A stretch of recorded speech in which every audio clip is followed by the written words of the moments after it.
Okay, Matt, I'm sure this, well, I don't know how this is going to feel to hear, but you have no idea how much I've been looking forward to this. But I'm sure you've been looking forward to it more. Okay, we got 3 watches for you right at the end of the line. You and Stephen Moore. Okay, so you you sent in 3 watches. This is one of the 3. 2 of them are 6138s. This is one. The so-called Black Panda. Hang on a second. A lot of people are not really necessarily familiar with these. You know, everybody wants the regular Panda, like you have here. This is the Black Panda.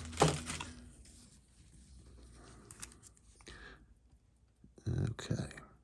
So your case is a bit beat up. Ooh, and that's right. It's eaten up along here. These buttons are jacked up, as is the crown. You've sent me some parts. I have 2 buttons and a crown. That's good. You had asked me to, in the process of servicing this, because I mentioned that I had another gold-plated case, which was probably better than yours, and you said, "Okay, well, heck, let's get that." I also did manage to find a replacement bezel. Let me get those. Sorry, I had to do a little bit of digging. So anyway, here's your watch.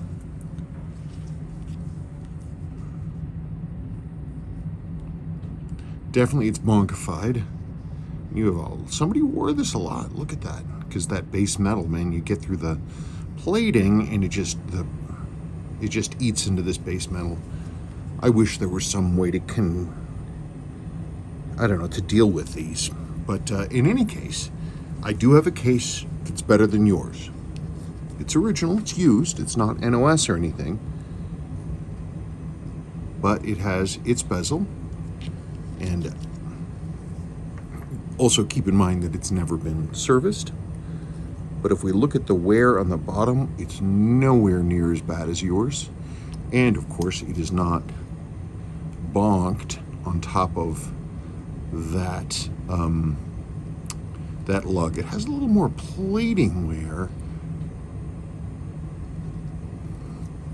I think it's a better case. And of course, it has its ring, which just came off, but that's just because I pulled it off to check it to make sure it wasn't cracked, and it's not.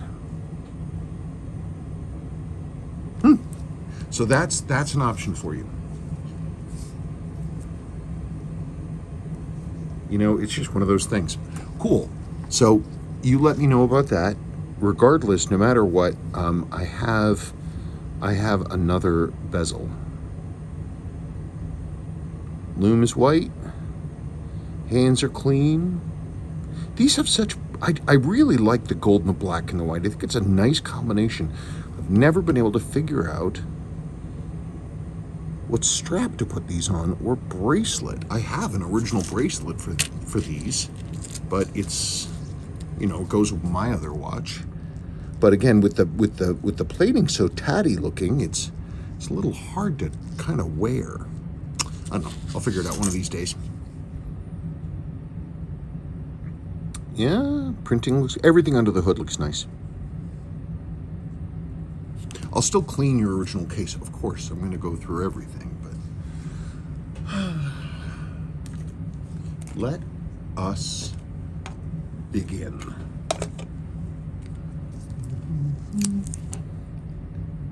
One of the reasons I was looking forward to working on this is because I don't think these get enough exposure in terms of, people not knowing that they're, around.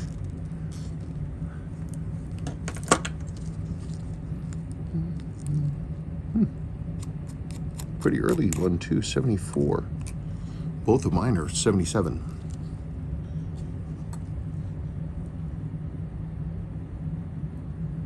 Yeah, okay. Servicing mark right up there.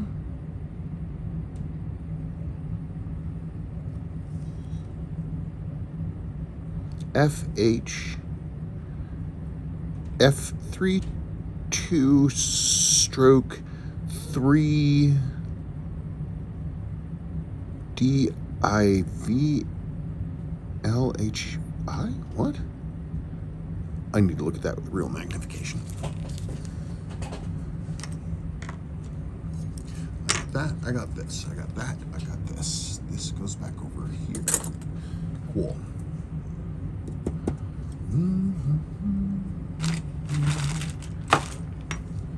Okay. Did I put them over there?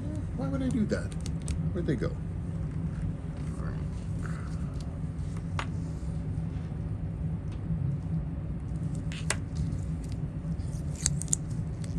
So, except for the colors, these are identical to a regular black and white Panda in every way. Hey, wow, man. You know, also one of the reasons I like these gold-plated ones is because, perversely, because they tend to wear more quickly than the stainless ones, they tended to get put aside earlier, which means the movements typically have less time on them.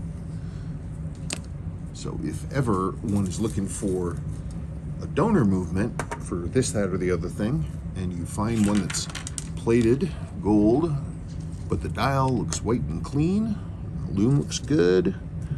I mean, the loom, not the dial. The dial looks clean like whatever color it is, but where did that go? Then the chances are real good you're going to get a decent watch. Where did I put it? Oh, fine.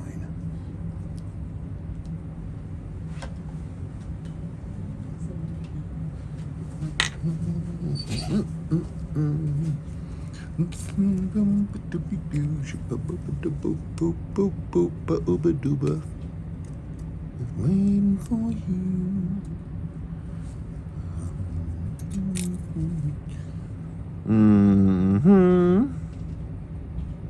You got some real wiggle going on in your balance there.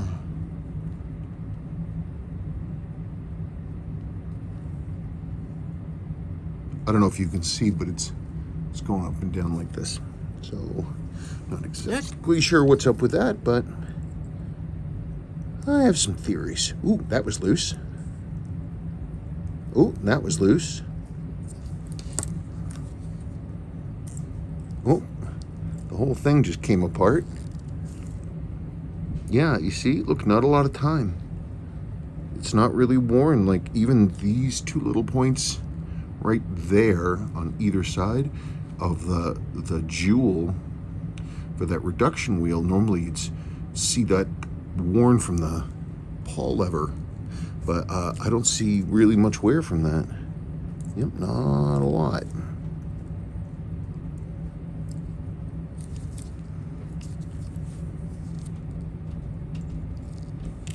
The heck? That's big old hair.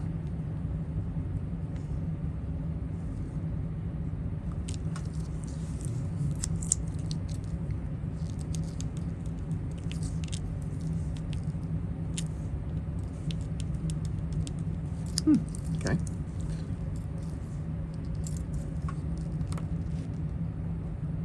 Yeah, typical. You got a little bit of grot and gruck, some haziness.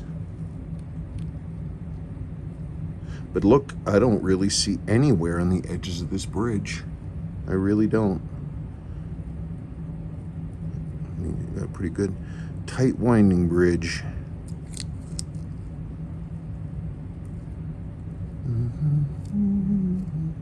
Yeah, the wheels are nice and clean. Interesting, somebody adjusted the sweep hand too. Just a little bit. Okay,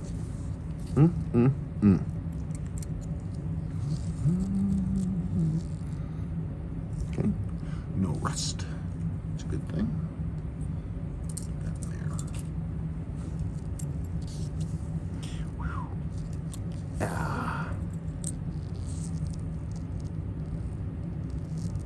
I mean, they even used base metal on the buttons. I mean, what else are you gonna do? But I guess the thing is, because if you try to plate stainless, it just wears off, which is why Seiko did that thing where they came up with their new ion coating. Here, I'll go ahead and I'll strip the old seals off of this and I'll clean these old buttons up. The only time I ever saw a gold-plated case of this era from Seiko that was in really good condition is the owner, and I spoke to the man because he's the one that set it in. The owner was, by the way, the seals are just hard as rock. He used to basically hand clean his watch every few weeks. That sounds excessive, but he would just make sure that it was just swabbed off and cleaned, and if it got messy, he would clean it up before. He wouldn't put it away wet.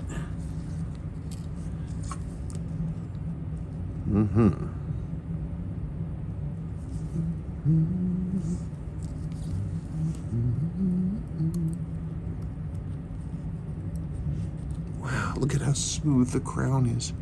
Isn't that bananas? Come on, you.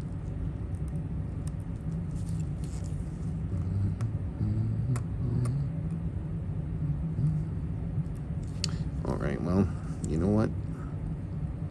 Tain't nothing but to do it. To do it and to do to it.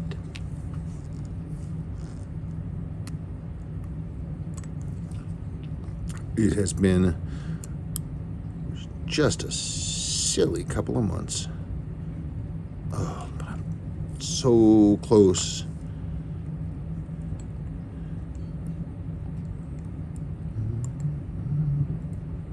At least I get to talk to you people again. That's nice.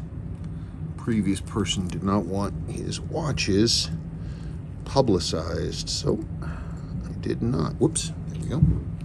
You know, it's kind of sad because I actually, I dig making the videos. I dig it.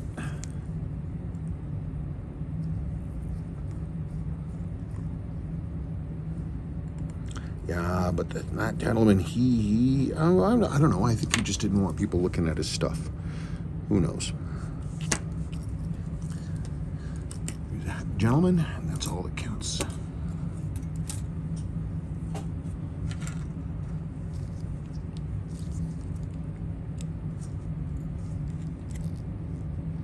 You know, same deal. Second verse, same as the first. Here's your crown seal. And again, hard as a rock. Yes, coming off in pieces. I'll clean that up and you can look at it all.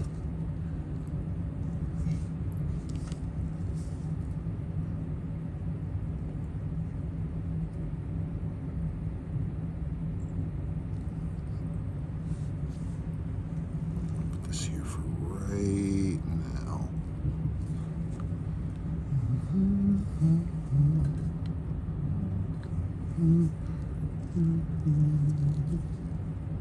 Yeah, I mean, look, it's pretty clean. All right, let's get this out of here. Oh, wait, I need that stem. I need it. Come here.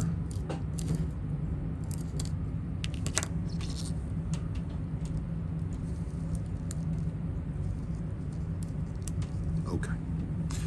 So now we... Right.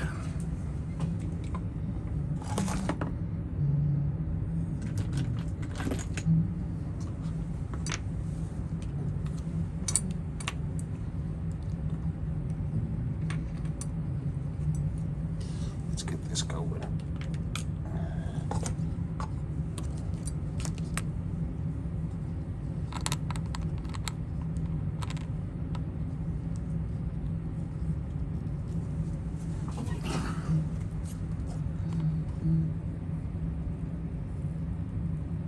Huh, look at that. You got a little bit of a circular scratch going on here. Is that what I'm seeing? Like a hand got dragged around the dial? Or is that just an illusion? Nope, it's not. It's very minor. Well, I mean, I guess it's probably up to you how minor it is. Someone also patched something with some black paint here. Right there.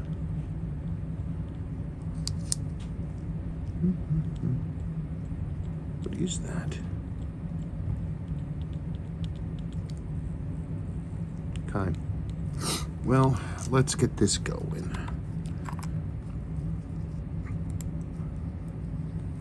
You know, if need be, I do have, I think I have a couple of dials for this model. One of them might be an OS. I haven't looked at them in a while, but... Oh, I wanted to see if the 12 marker was set up right. Let's rock around the clock. Cannon pinion feels good.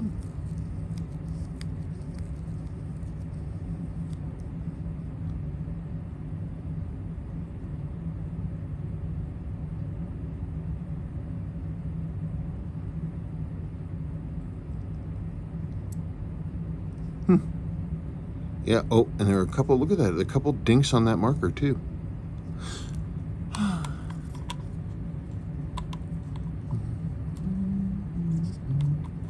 So let's make sure we get this where it's supposed to be.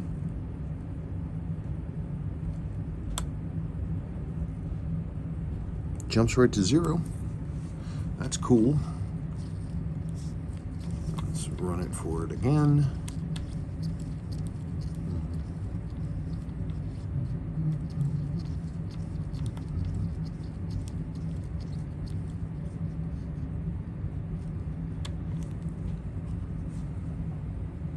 I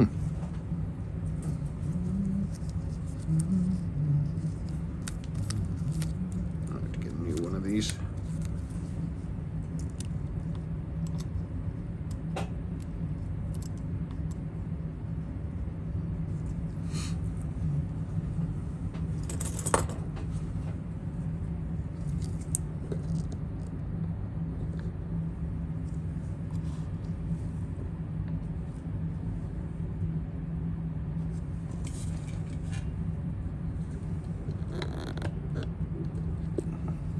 Stop it. Okay, let's try that. Biggest thing about removing one of these, wow, that came right off.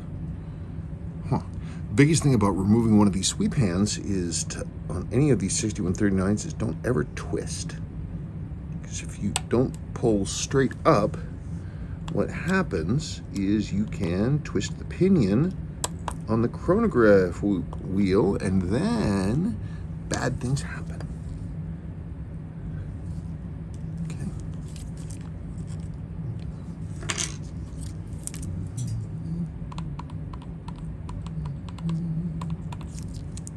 Yeah, it's got some drag marks around here. See if you can see them.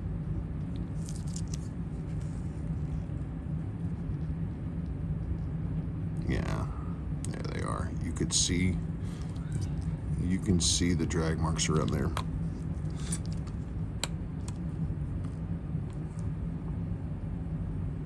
They had fun removing this hand too. It's got some chips around the base.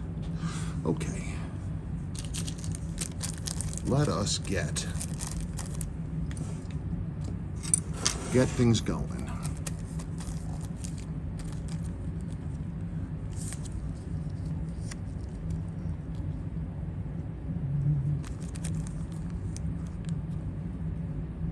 Just sort of trying to double bag it here.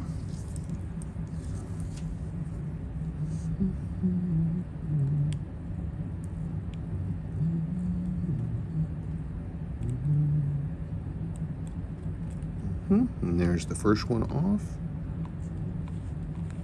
Get that out of there.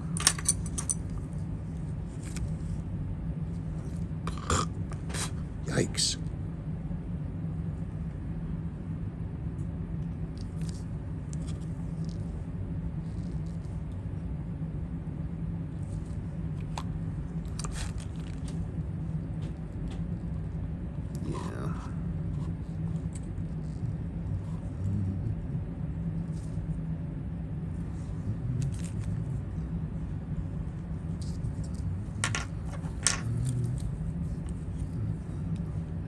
Gosh darn it, would you stop that? Stop it. It's funny, the first time I ever saw this technique being used was on a real old school watchsmith, and he was doing this on a genuine Rolex Daytona. And he hauled out his finey, pointy thingies and his plastic, and I was like, because it was a vintage one too, and he was just like, meh, what are you gonna do? Off the hands came. Dial was fine. So I was like, well, good enough for him, good enough for a Rolex. Then that's the end of that story.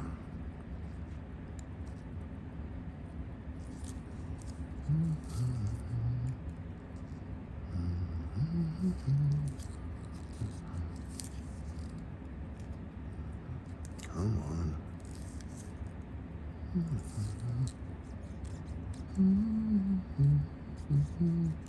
There.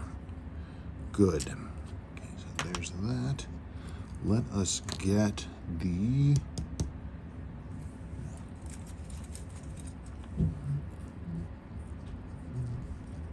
Yeah, that's what I'm talking about. Cool. Where did I put it? Please.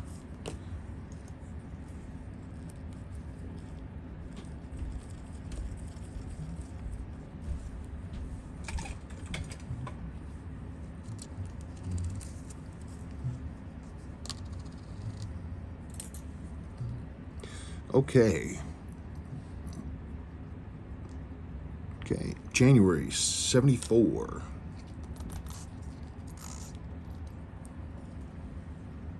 Yep, exactly correct. Case back is Feb 74.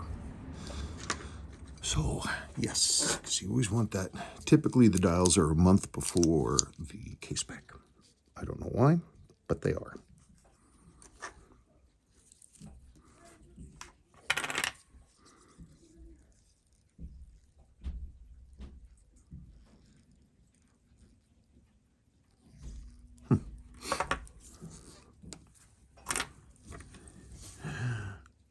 Dirty, dirty. I think I probably still have some power built up in this thing, so we might see some spinning going on. Hang on.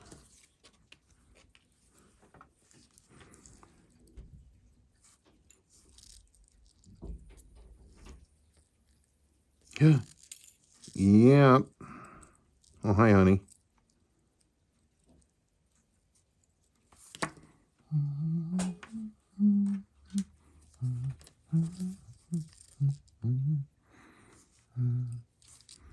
Okay, well, we are definitely running.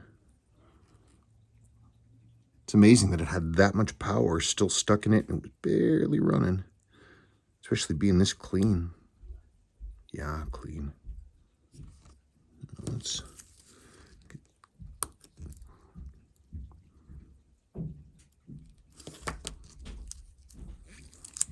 make sure you guys can see.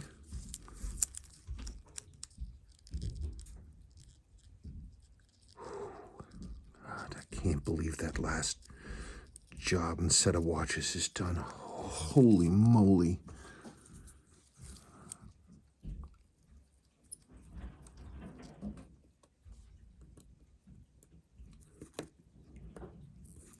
In case anybody cares or is wondering, the gentleman had 8 watches in here. Whoop, shoot. And I'm extraordinarily grateful for him having sent them in. It just took me a while to do them. 8 watches. I think I originally only okayed 3, but that was like years ago, so.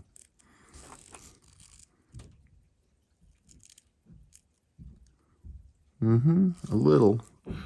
Well, is it?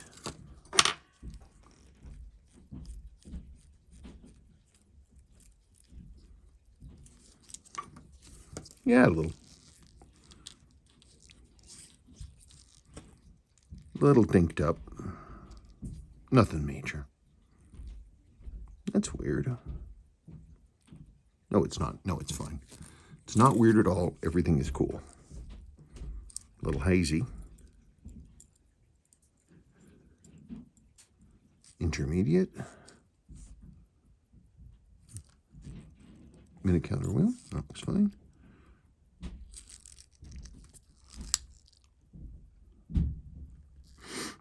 Counter wheel looks fine.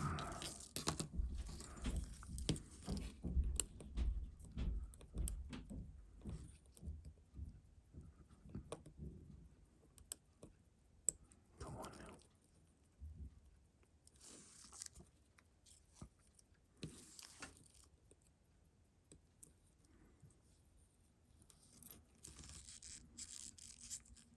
Looks good. A little compressed, but I can fix that. Here's your hammer. Looks pretty good. I see a lot of extra lube over here, though. Look at all that oil right there. Have to go and hand clean.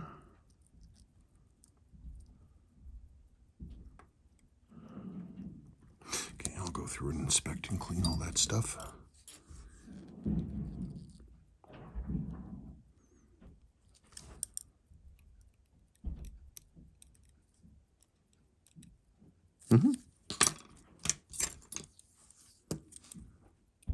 Oh, right. You're doing that thing, aren't you?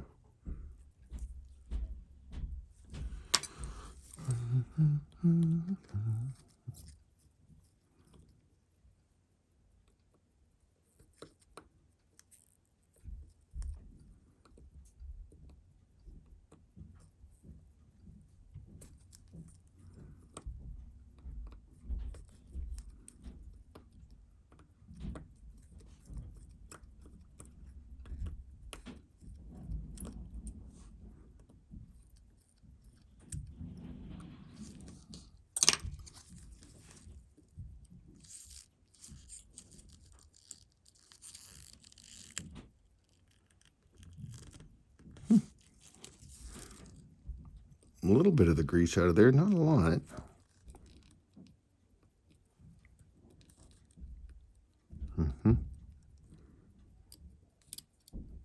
Oops, Spencer, you did that thing again.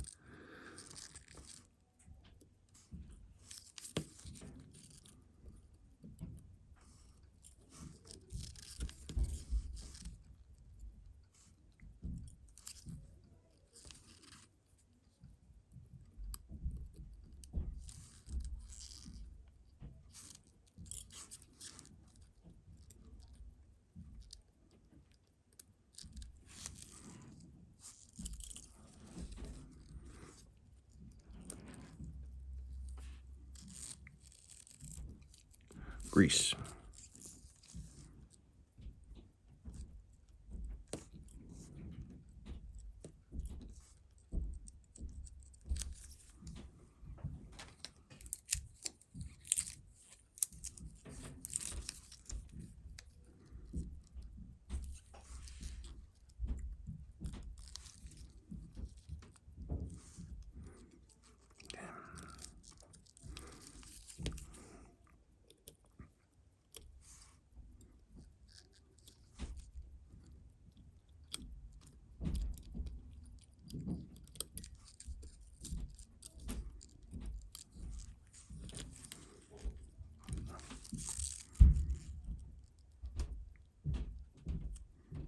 Dirty, over-oiled. Look at all the right around the edge here, all that goopy oil. Yeah, lots. I have to clean all that stuff. Lots and lots and lots of oil.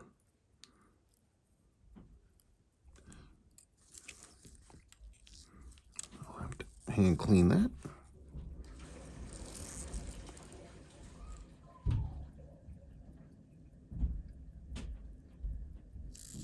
Looks flat, nice. Clutch definitely holds. That is good news. Let's clean it. We'll check it again.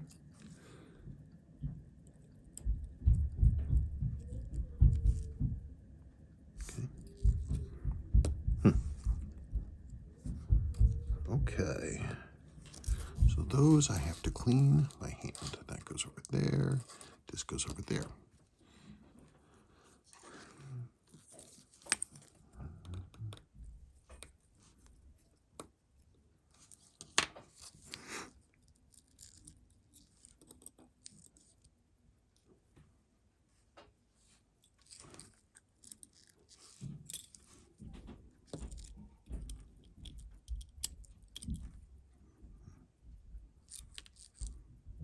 Jewel looks good.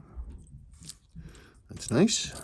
It's one of the nice things about the 6138s is they come with a lower mainspring arbor jewel. Add an upper to that, and baby, you got a stew going.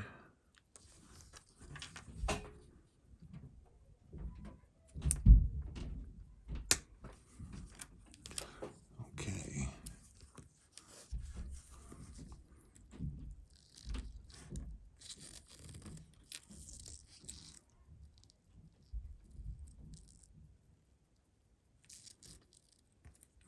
The inside of the barrel's a bit torn up.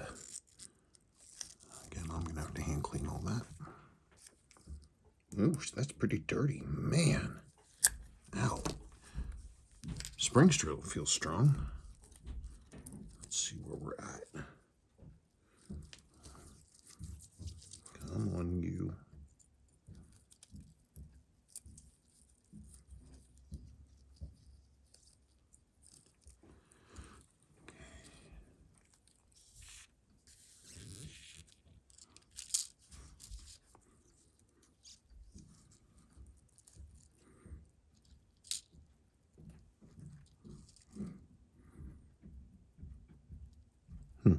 Funky. Well, let me clean this up and see if that coil improves. Right now it's a little asymmetrical, but let me, again, I have to hand clean this and then we need to see what's going on. Just a real quick hand clean. It just needs to, it just needed to think. It didn't realize it was outside of the barrel yet, but now it does and it's settling down. So I'll clean that and we'll check it again. Check to see if it's got the requisite number of turns.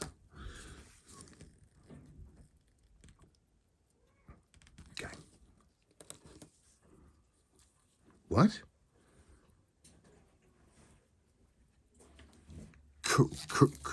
What? Korean? Is that what this is? K? I've never seen a day wheel with this language combination before.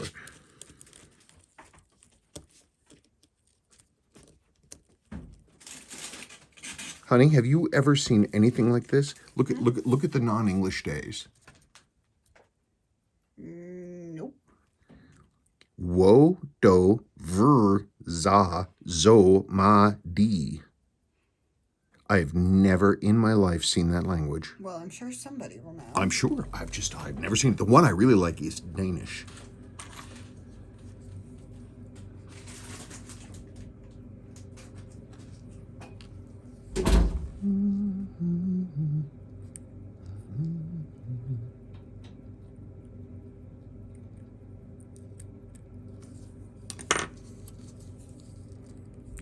It's a really, really, really interesting May wheel. EK. Gosh, it's a nice shape too. Usual haze. Your jewel appears to be intact. There's the lower mainspring arbor jewel.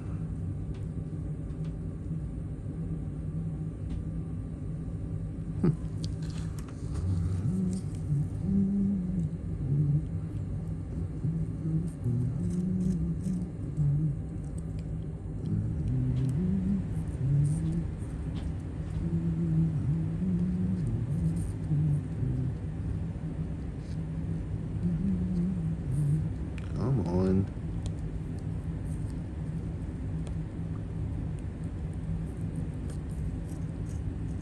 Okay. A little bit haze.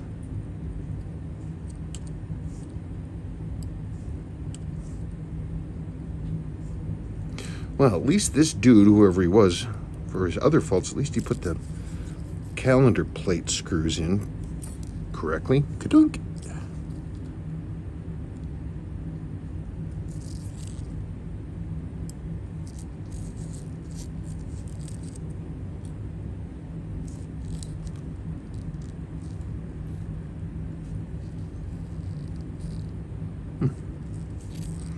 Those plastic pieces, every now and then they'll warp. You just gotta look at it. That's not real worn. Look at the tip is nice and sharp on that.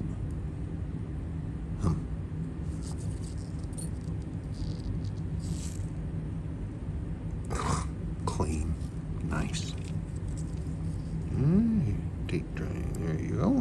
again, clean. Look at that. Here is your upper 12-hour counter, and that's the cam of it right there, but the hand goes right there. Look at that. Snaps nicely to 0. Yep. Nicely to 0. Kapoom.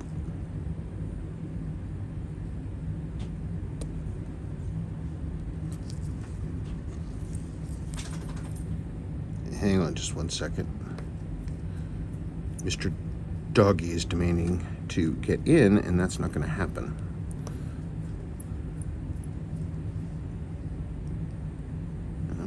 Come on. There we go. Give me a sec.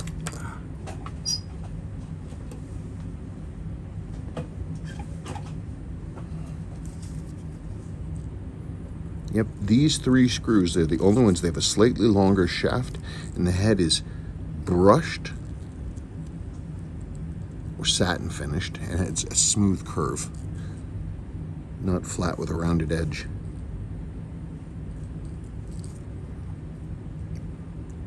I always think of those as Bellmatic screws. Or is it that when I'm in a Bellmatic, I think of them as 61/38 screws? Probably that.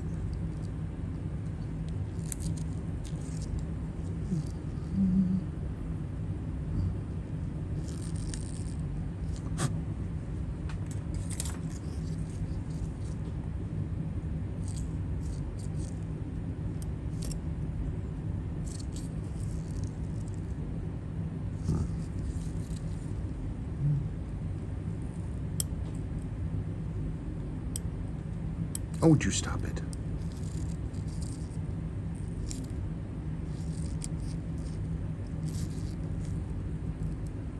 Yeah, that's not one. Good.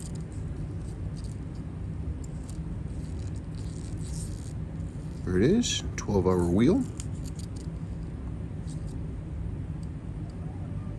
Hang on just one sec.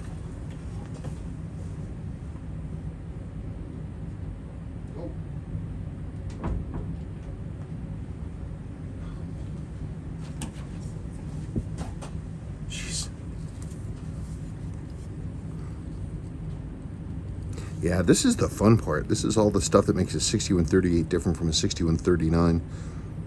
It's got a 6105 type lever with wheel.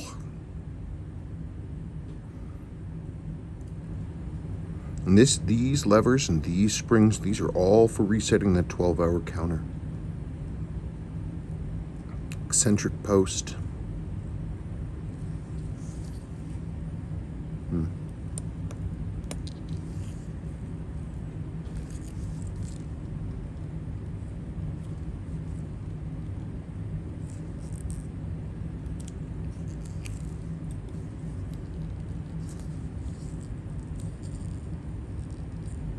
What I'm looking for is to make sure that the faces that this rotates on are clean,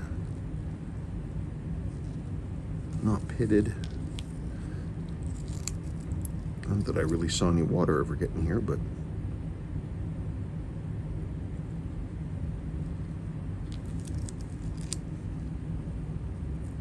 yeah, oh, that's nice.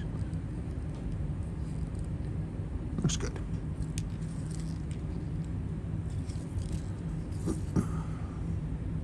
Now the rest of this stuff I need to be right on top of, because I want to make sure that I'm looking at everything and that I don't have springs going anywhere weird. I mean, I'm no stranger to weird springs, but I am keen to prevent any more.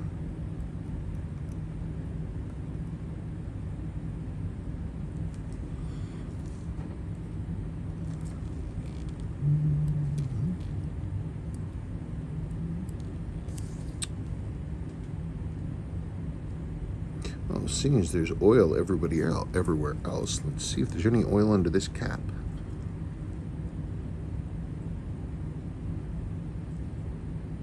Yeah, look at that. There's some oil in there. Wow, nifty.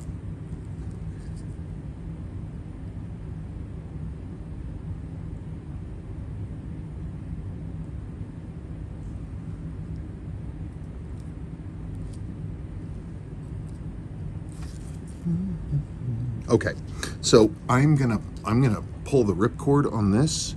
I'm gonna pull this down down to the main plate, get everything hand cleaned, run everything through the cleaner, and then I will come back when we're ready to start assembling. Only real question mark I have two question marks. One is the balance good? Two, how serious is the wear in your mainspring barrel? So I'm going to start looking at those two things. I'll also pull out that other dial I have for you so you can see it. Okay, well, we are here. I'm in the process of reassembly. It just occurred to me I got into a groove and I just kept moving forward. So I'm working on the calendar.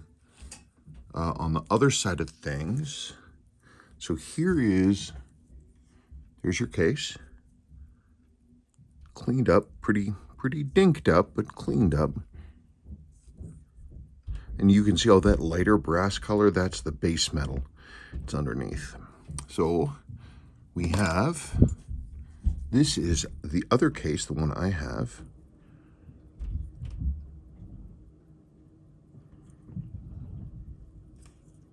So it's definitely better. I mean, it shows wear, but it's nowhere near as worn.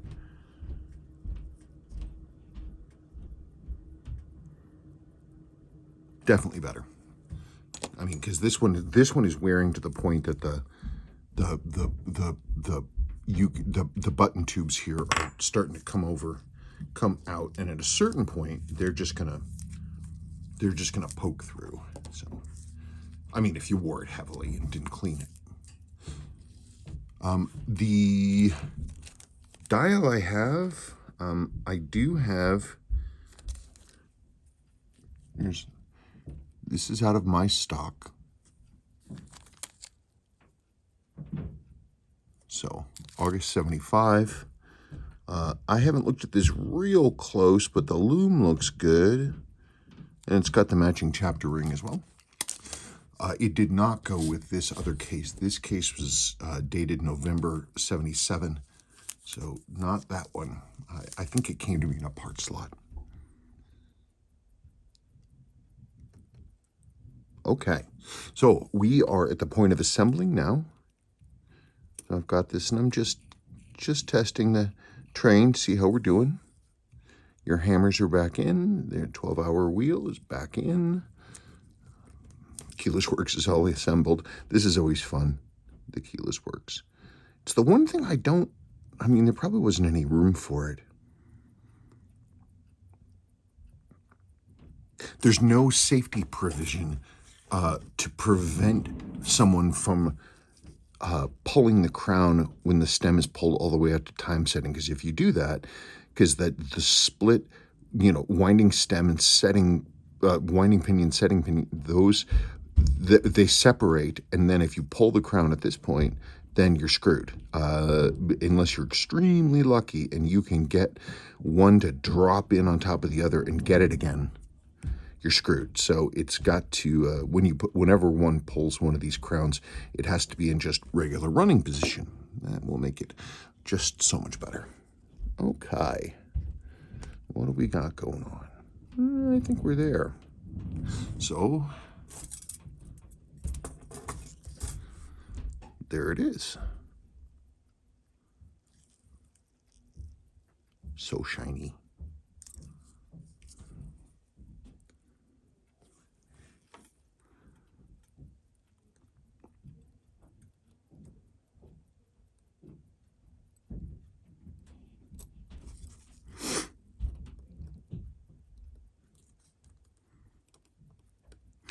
That's so much easier to do than if you're trying to pop the calendar plate on and the train with the minute counter wheel is assembled.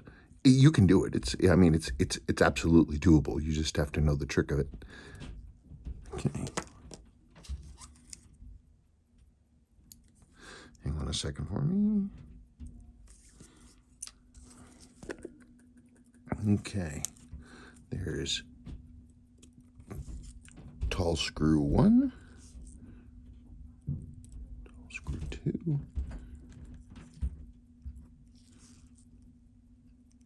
Oops. Tall domed screw 3.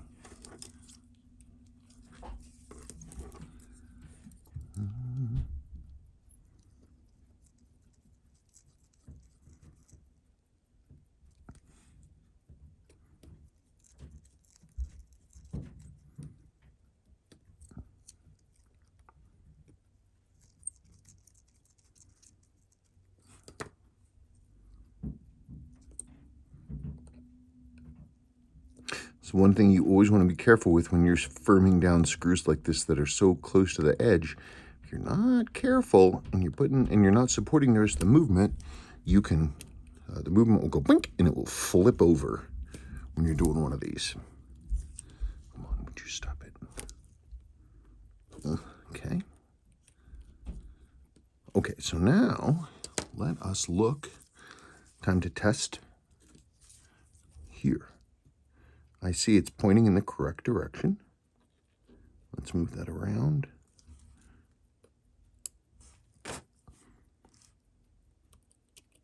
Look at that.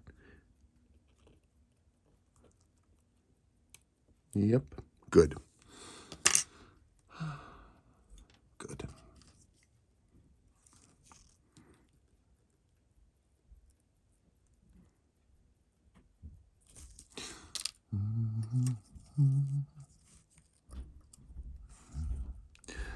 Yeah, gotta make sure that's right. And then we put that in there.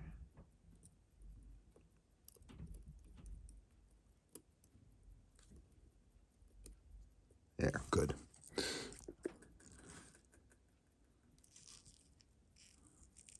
Yep.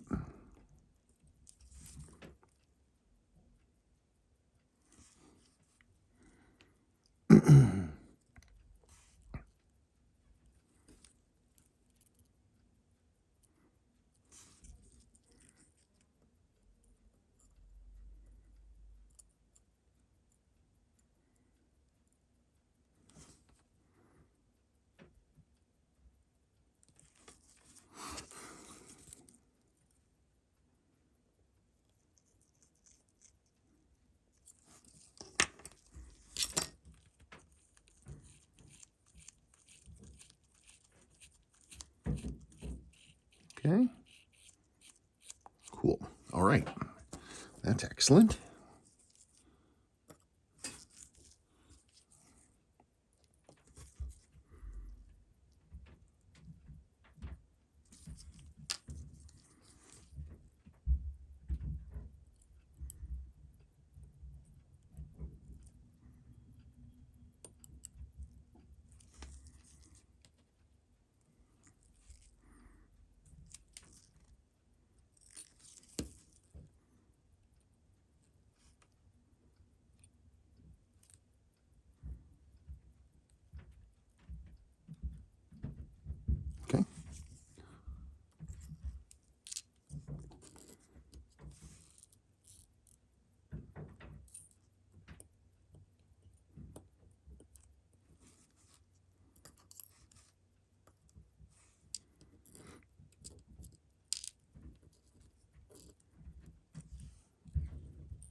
What? Wait, why did that flip over twice?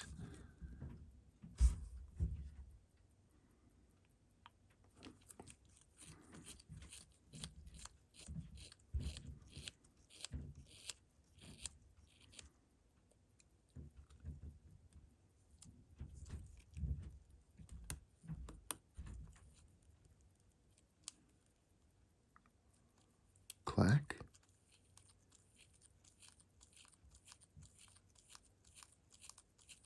Let me just check that one more time, because I'm not entirely sure why that happened.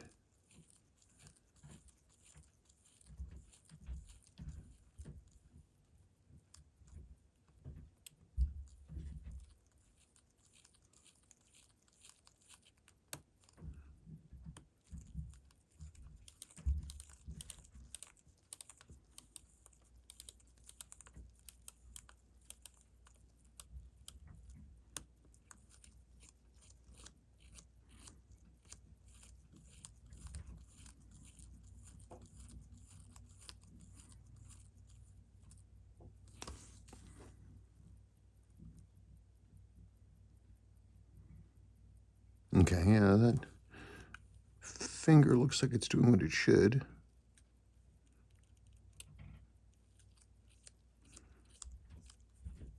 Aha.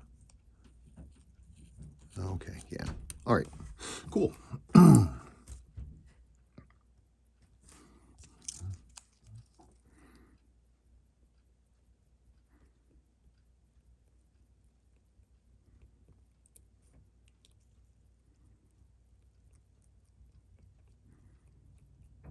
Let's flip this thing and let's talk about the other side. Break on through to the other side.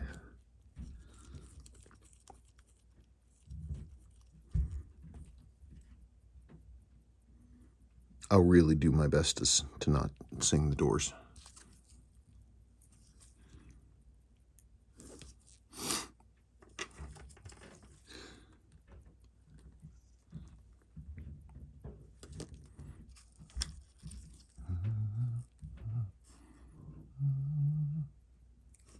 Make sure that I got that one. Okay. So now it is the fun time. We're getting closer to the end, which is nice. We've got that. I don't need that.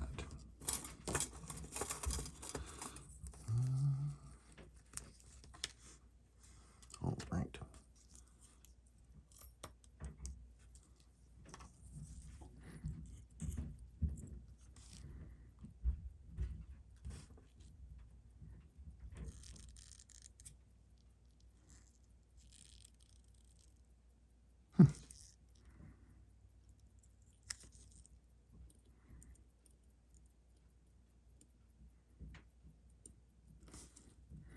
Yeah, the wheels, they, like I said, I think this really was, despite the case wear, a low hours piece.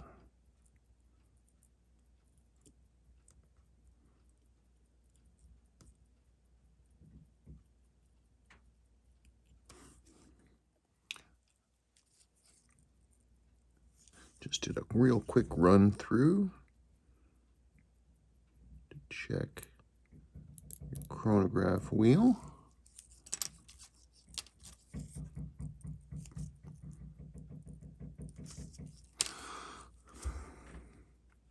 Oh, wait. No, wait. No.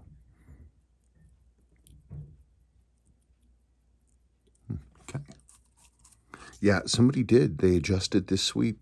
This little screw here is an eccentric, and you can move this back and forth, and it will move these jaws here, and it will change where the reset is. I don't mess with it too often. It's pretty rare to see that moved around.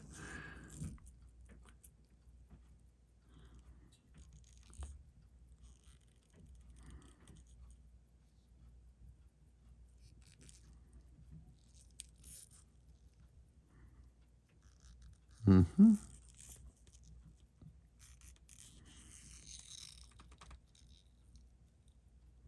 Yeah, that looks pretty good. Your upper mainspring arbor bushing is actually in great shape.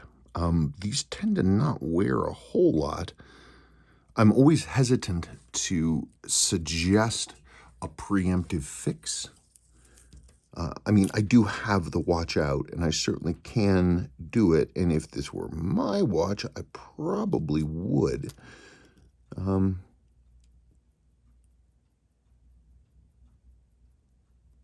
that's weird. This jewel looks like it's in a little cockeyed.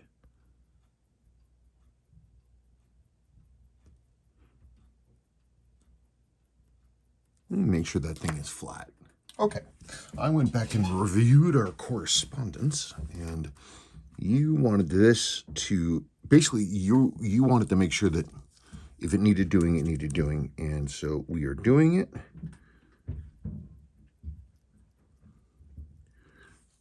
And there it is. There's that jewel. Darn it. There it is. There you go. Yep. Okay. Everything is, ooh. See, that's why you don't get distracted. That's why you don't get distracted. It is entirely possible to fully and completely assemble this watch and then discover when it's all together that the hand winding doesn't work because you forgot to put this little gear, in place. I think I only actually did it once, but gosh, it was heartbreaking. I mean, it's not that big of a deal. You just go back in and deal with it, but still, it's, annoying. Okay.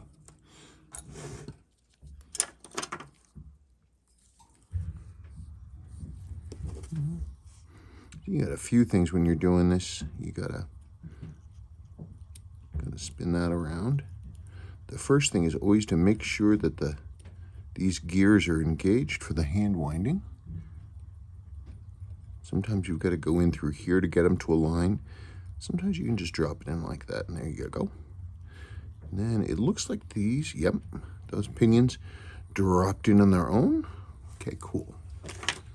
That's nice.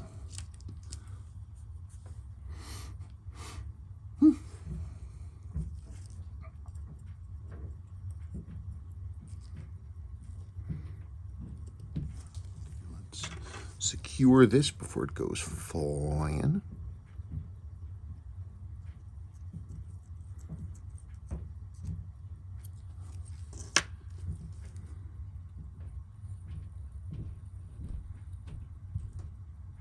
Okay, now comes some of the special stuff.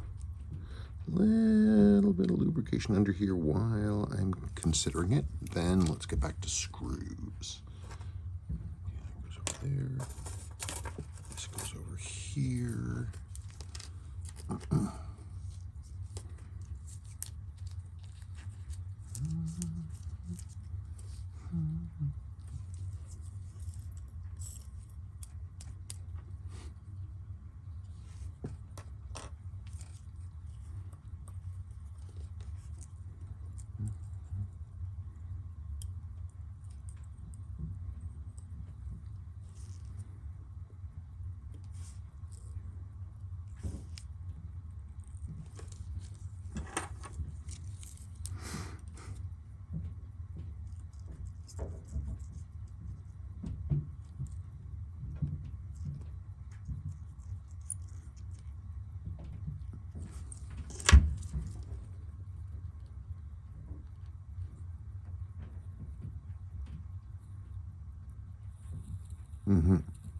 Oh, there we go. Last thing to remember is you've got a little slot right here where you see these flat spots on these gears that are staked to the main plate. That is where you're supposed to lubricate them.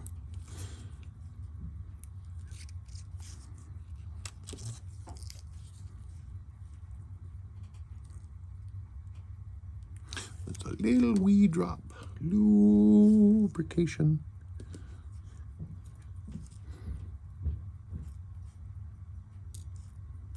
Filler wheel.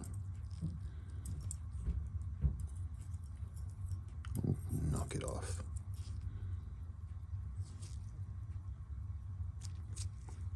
Okay, there's that jewel. Let's put the cover on that so we can get used to the new home. Come on.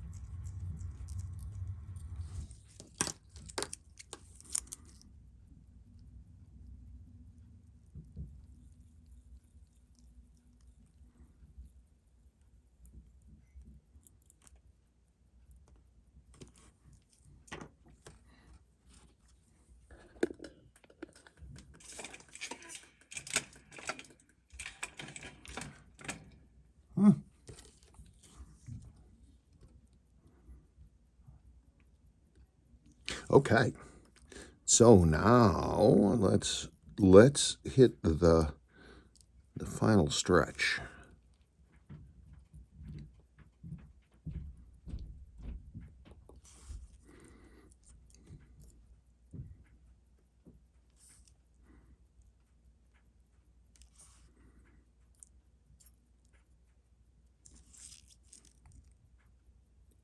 That's another one that's, you got to always make sure that that's in there, because I have built one of these 6139s too, where if I'm not really making sure about everything, you can still assemble the watch and it will run without that little screw. And you don't want that. Okay, we got us a little bit of magnification. Ooh, God. Magnetization, I'm sorry. Demag that. Let's try it again. Okay, good.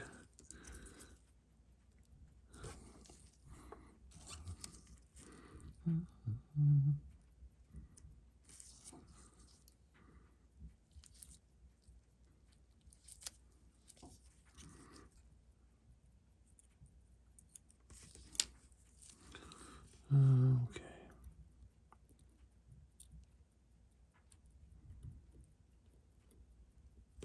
Another trick with the 6138s, you got to make sure that the second coupling lever is on this side.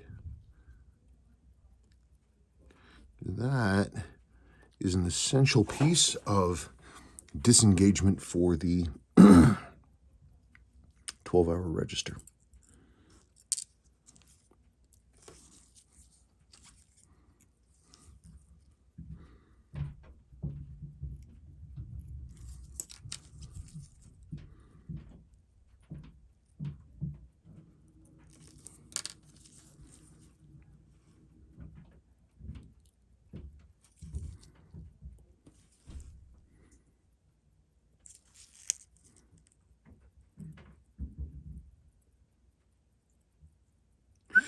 Okay, yeah, we got some demagging. I don't know when this thing got hit, but I will demag.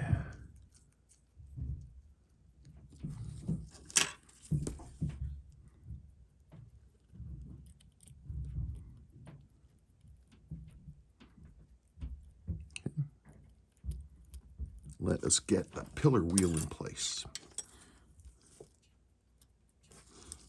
That, again, always takes a wee bit of lubrication.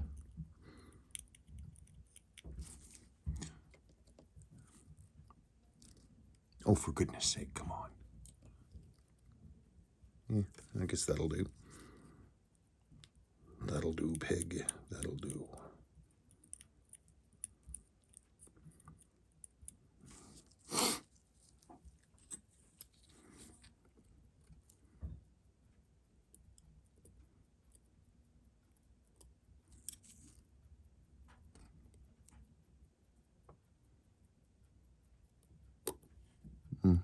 Yes.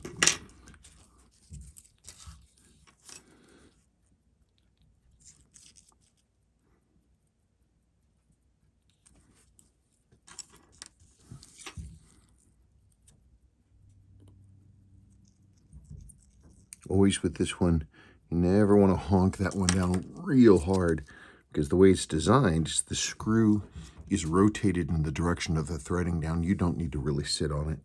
If you really crank on it, you'll just snap the shaft off, and then you have to find a replacement part, and you have to get the old shaft out, and it's just a crappy situation all the way around for everyone.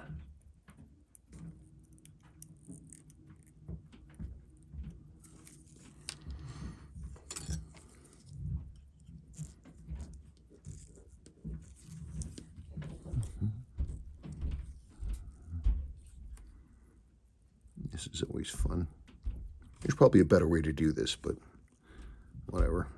This is how I do it, and muscle memory is important. If I try to change something,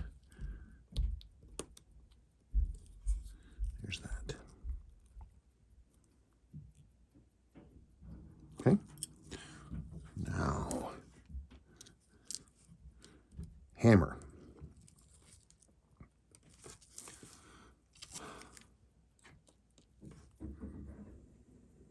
Oh, come on.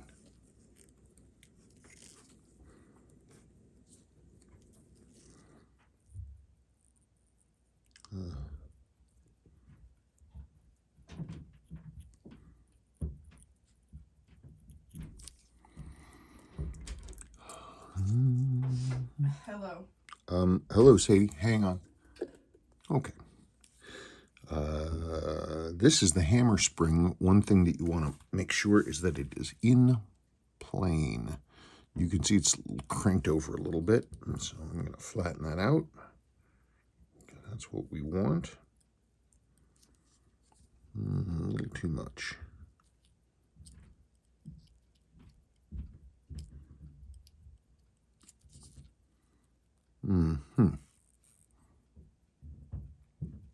There you go. See? Yep. Okay, good. That's pretty much what it's supposed to look like.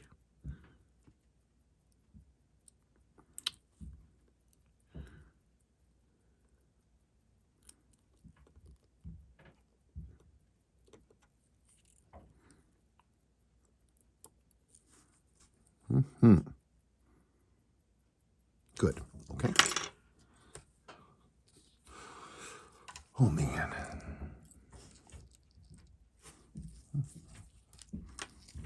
When I lubricate the minute counters, I use the lightest possible lubrication.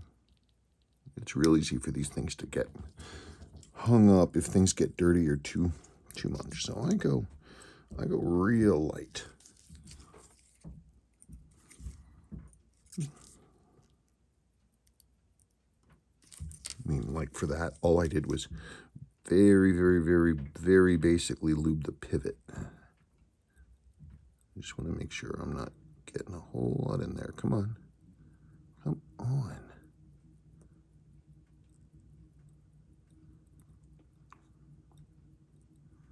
Where are you fighting me? Ah, there we go. All right.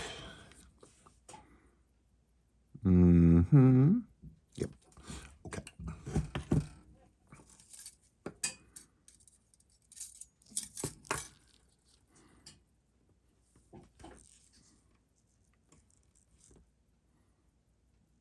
Yeah, that's not bad. I mean, it's a little dinked over on that bushing, but really, I mean, gosh, that's fine. No, that's fine. Again, I don't use a ton of lube on these if I can avoid it. You want the minute counter to just give just as little resistance as possible, so you don't have strain stress to the clutch on the chronograph wheel when it's trying to push over that minute counter hand.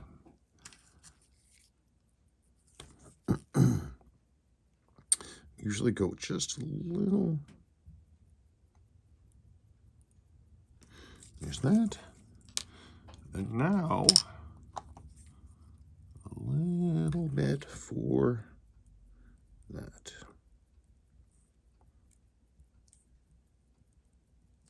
Okay. Boop.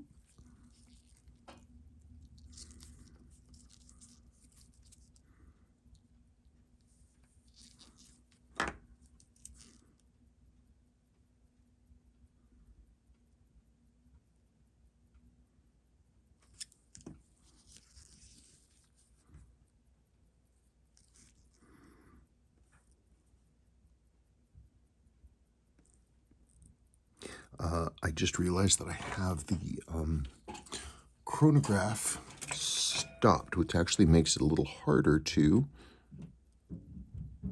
seat this bridge, because you want to be able to... Oh, wait, no, I was backwards. I had it right the first time.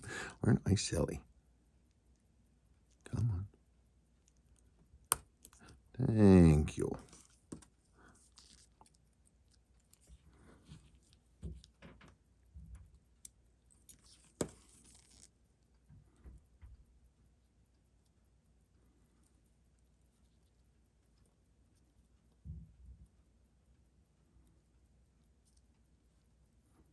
Okay. Those two are set. That one I can see the pivot. So everything is moving, and then we can secure. Don't ever crank this bridge down if you don't have 100% confidence that you have all the pinions where they are supposed to be. Whoops.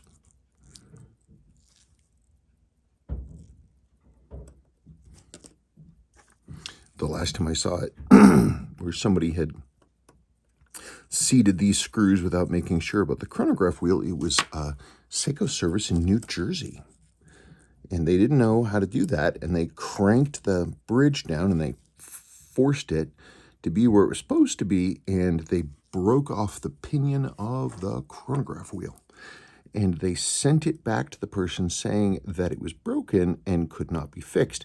The fun thing is that it was running before the person sent it to Seiko, and Seiko was like, oh well. So I redid all that and provided an invoice, and the person, if memory serves, presented Seiko with that bill. I don't know if they paid it, but yeah.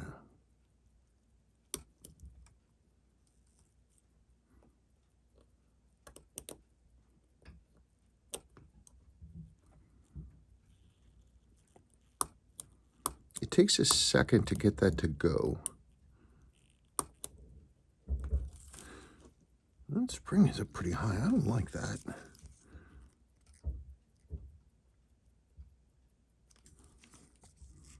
But it resets where it ought to. You do your initial checks. Look here in this little window and make sure that the minute counter wheel is making a little W, perfectly centered little W. And it's not perfectly centered.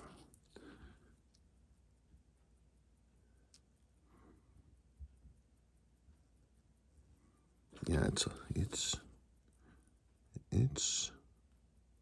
I mean, it's close, but not quite.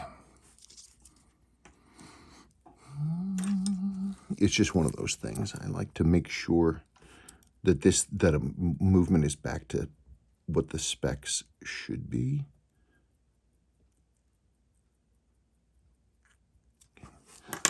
Just the tiniest amount of looseness. And then I want to look at this and make sure. Okay, so I need to have this come this way just a hair. A little bit.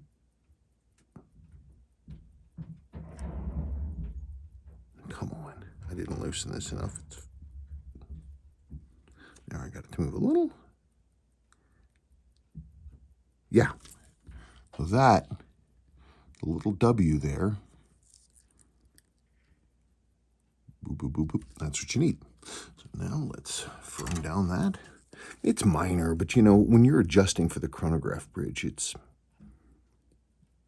you know, little things cast large shadows. Or is it little things cast long shadows? I forget. Okay, that's not bound up good.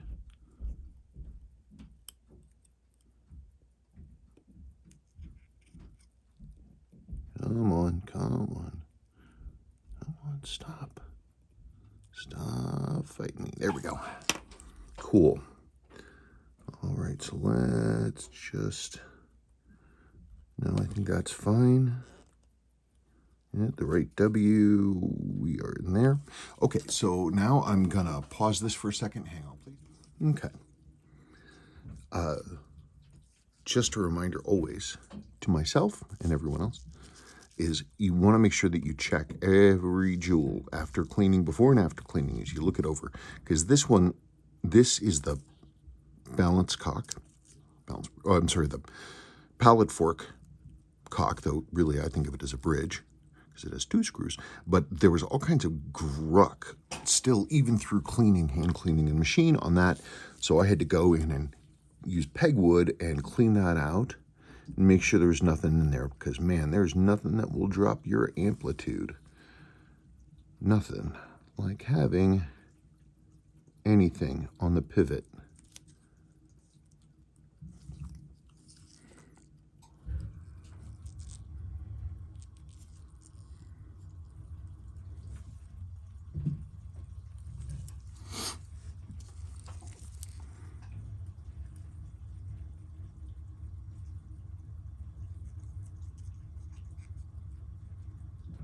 Oh, come on now. Sit down there.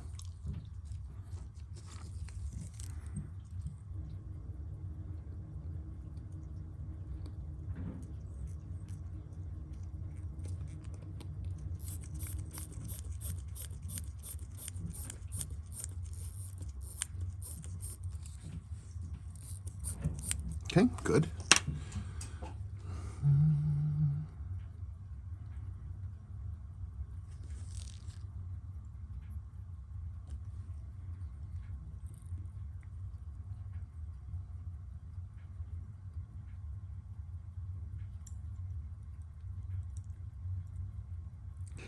Yeah, come on.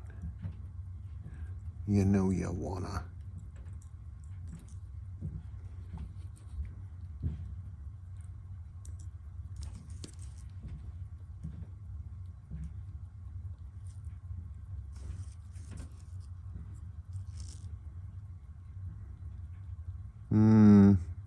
Yeah.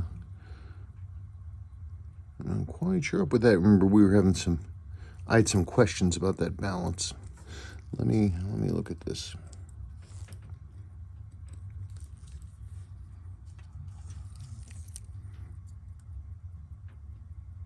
Yeah, geez, that's pretty wiggly. Let me firm this thing down.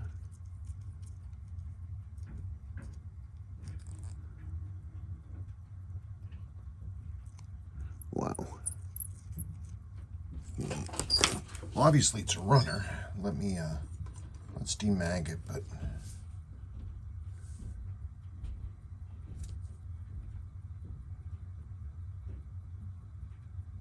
wiggle, wiggle, wiggle.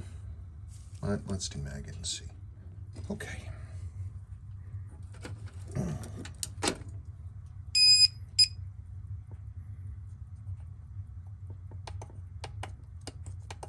Well, it's running. That's good news.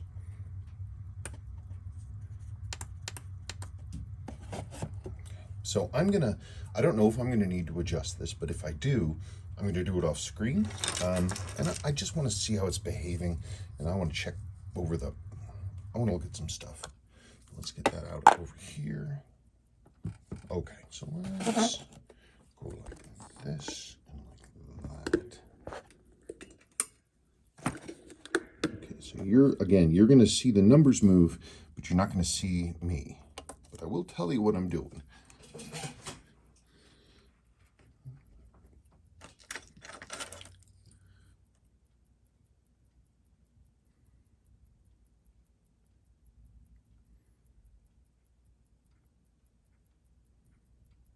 Okay, we got, it's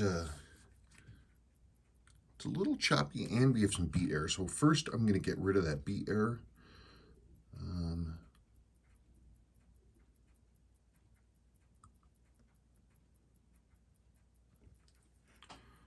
Okay, so I got a little bit rid of it, and it's going to start going faster. So now I'm going to drop the accuracy, because as I'm adjusting that beat error down, I'm going to the left and I'm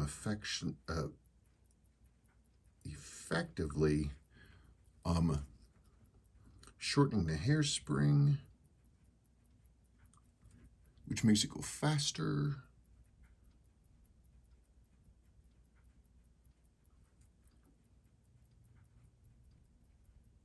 Okay, so I need to speed it up a little now.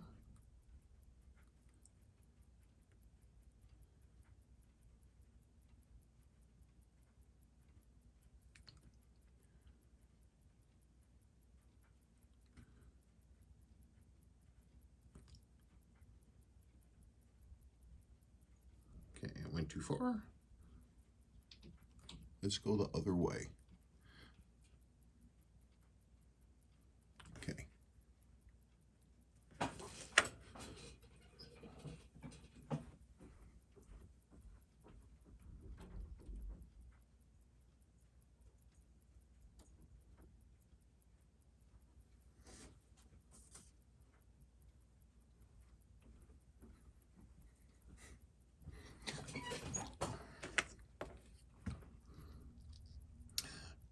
Slow it down again.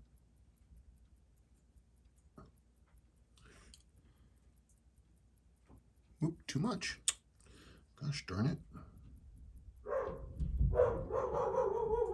Nice.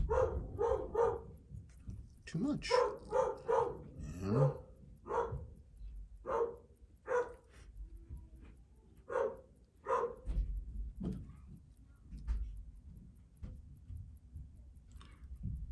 And that would be the male, I think.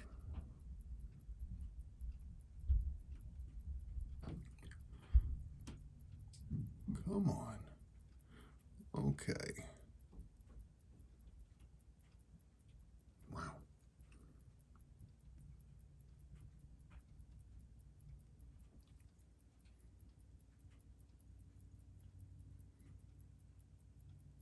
Okay.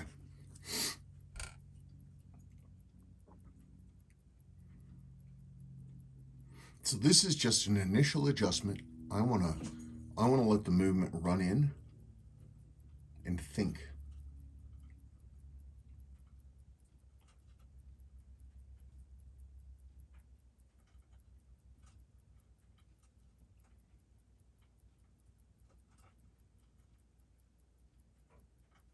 Okay.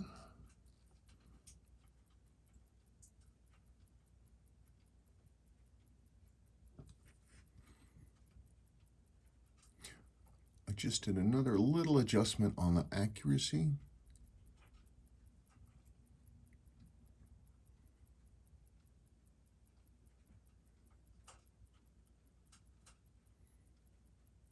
Yeah, looking cleaner.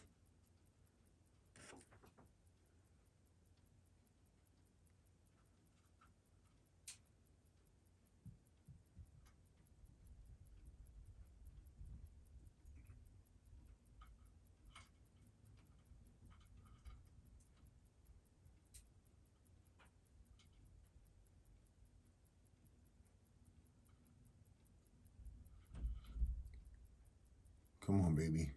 Give me 230. Let's get up where we need to be. You know, it's a starting point. That, I mean, come on. It's been running for what, 3 minutes?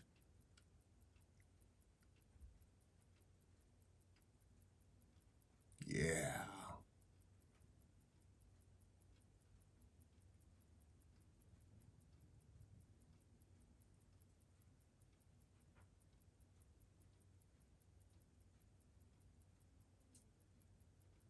Okay.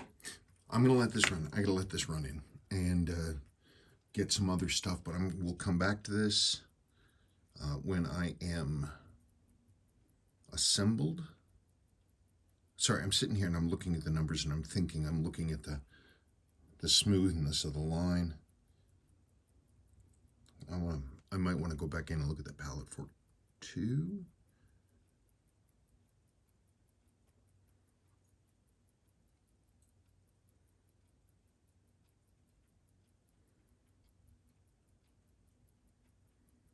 It's pretty consistent. It's doing the thing where the numbers are going and going up.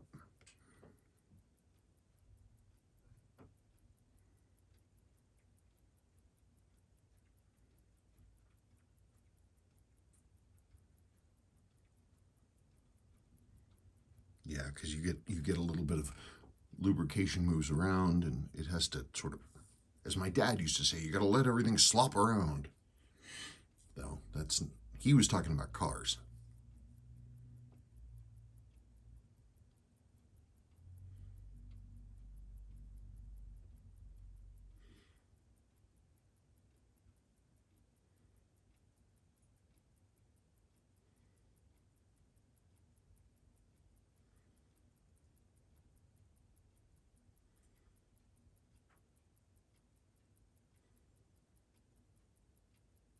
Okay, I swear I'm going to stop. Okay, I'm going to let this thing run. Okay, I am turning in, but I wanted to check this one last time. It's nighttime.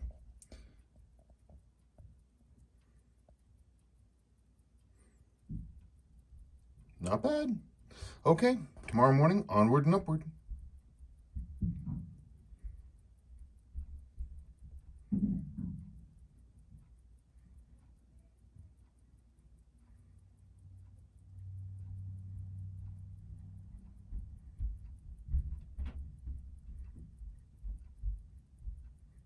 Yep. So I think it is time to say, okay. It's the end of the day, beyond the end of the day. Pitch black out. So this is good. Tomorrow morning we'll assemble completely and we'll go from there.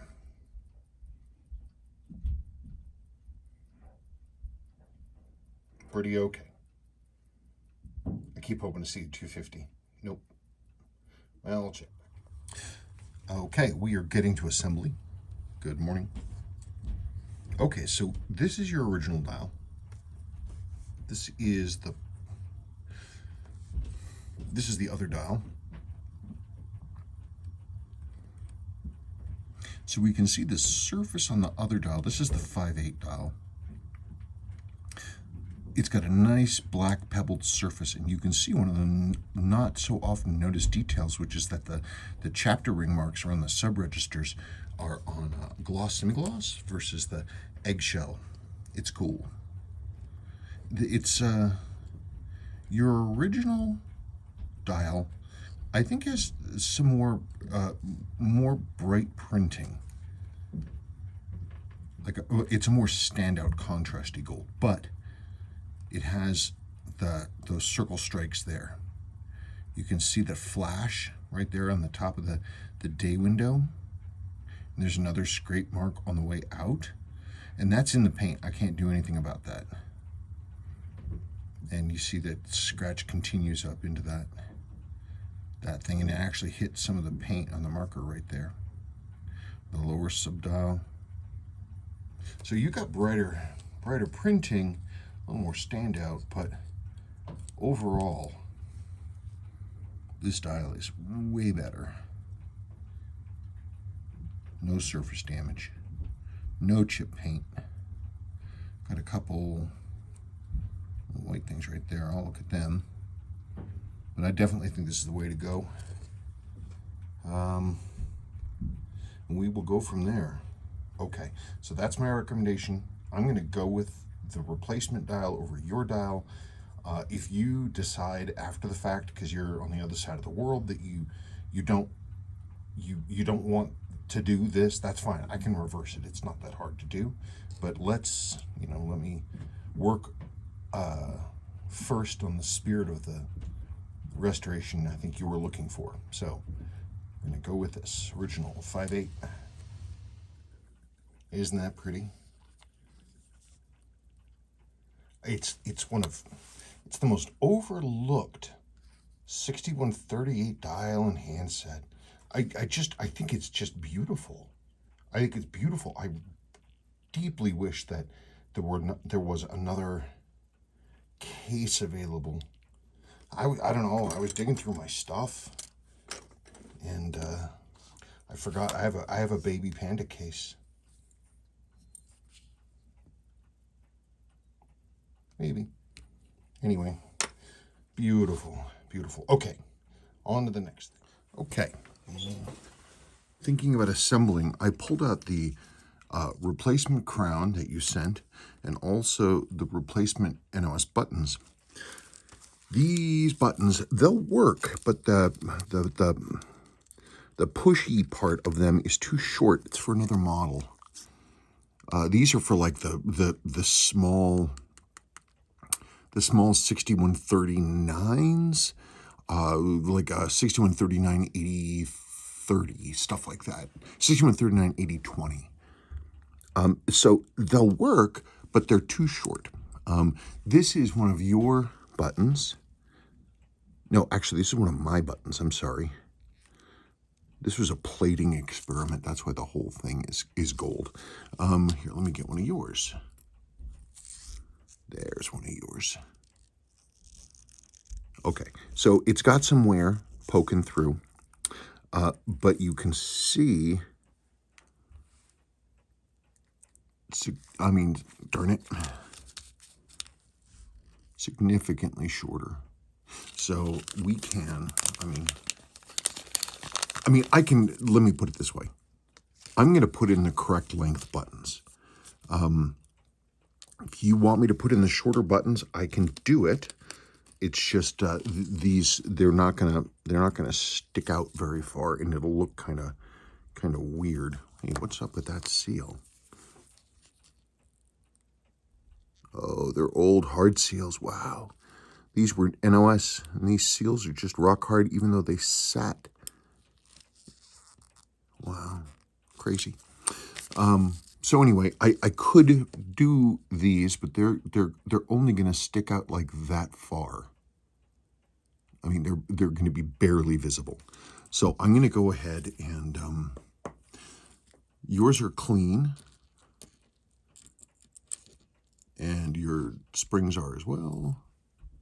So we're just going to go ahead and use those. If you decide that you want me to go back and use these, the short ones, let me know and I'll do it. We'll see how it goes from there. You let me know.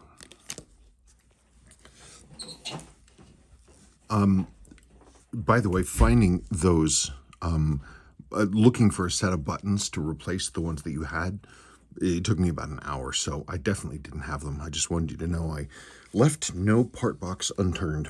Now for the next one. This is the crown that you sent. So off.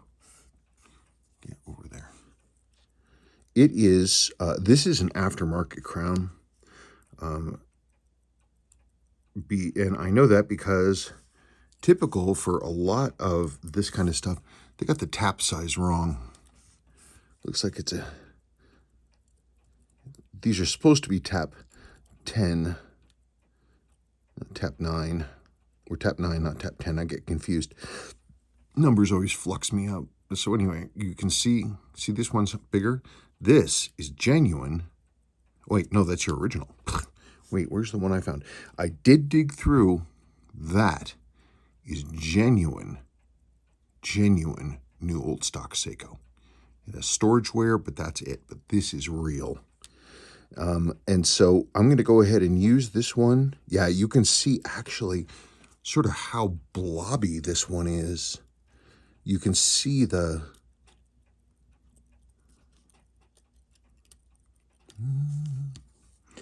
just like the machining, darn it, machining isn't as crisp. It's sort of more rounded. The knurling is not knife edge. Whereas Seiko stuff is very, very precise. That's the real deal. So you're going to get my NOS crown because this one is not Seiko and it won't work. So you're going to get these genuine NOS buttons back with their rock hard seals. And you're going to get this aftermarket crown. And we're going to go from there. It could be, too, that they sold... No, I don't think so. Well, there was one other model, I think. It's the wrong tap size. It doesn't matter. Okay, so I'm going to do that, like, pretty much now. Okay, so ignore most of what I just said. This is the crown that you provided. There were a couple different versions of this crown, which I should remember, and I did remember right on the edge of remembering. This is a Bellmatic crown, and so externally it looks more or less the same. I was wrong. It's not aftermarket. It's genuine Seiko. I was just confused. But it does take a different tap size, so I used a different tap thread genuine Seiko stem for a different model, 6000 series, that fits this crown, so it's together. So now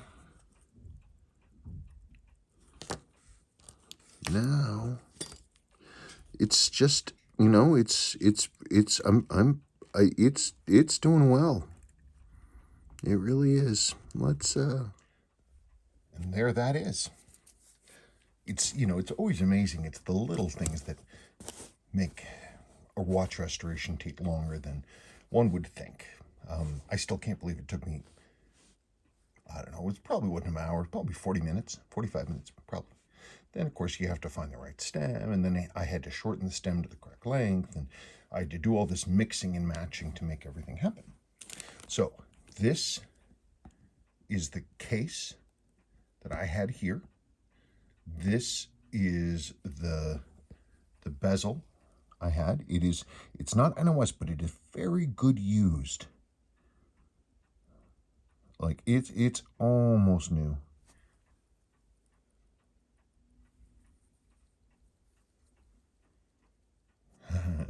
These are cool. They need more love. They need more love. So everything else was basically okay. We got through, did not need a balance, which is good news. This crystal, genuine Seiko, not the Sternkreuz, and it was the last NOS crystal I had. In the packet, too. That's genuine, new old stock Seiko. Let's see, so here are those replacement crowns. I haven't done anything with them. The seals are useless on these. They go to a different model, though. As I said, there is your original deeply worn crown. There's your case. And I have also your crystal and old gaskets and junk like that in there. So that is pretty good. Let's see how we're doing. Good. Now with these 6138s, I tend to set the reset a little light. Reason being is we don't want to damage the chronograph wheel or the chronograph sweep hand or the minute hand by doing a hard reset. Because what can happen, these things are set up to generate a fair amount of force. They have a click spring that prevents you from pushing in the reset button until you've built up sufficient force.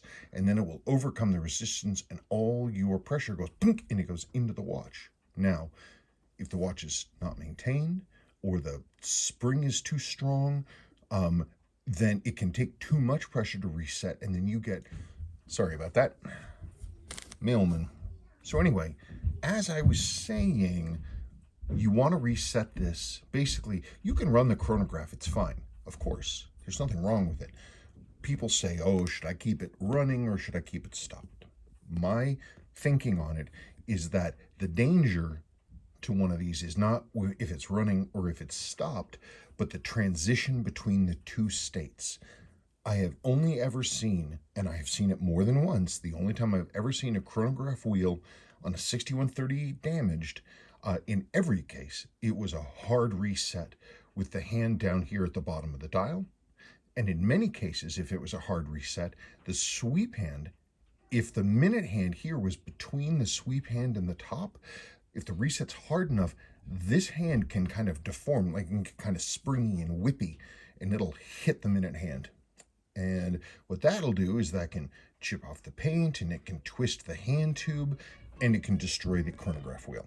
So my recommendation is choose whatever setting you like, do whatever you want, but if you're gonna run the chronograph and then want to stop and reset it, wait until it's right about there, just a few minutes past top dead center, and then reset.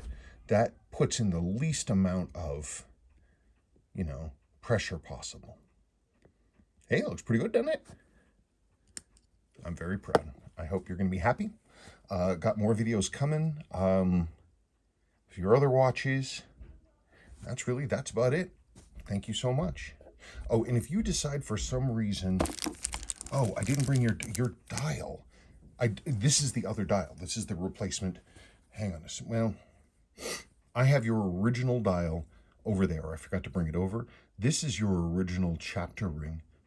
So that was the best one anyway. So we went with this style. Okay. Hey, thank you so much.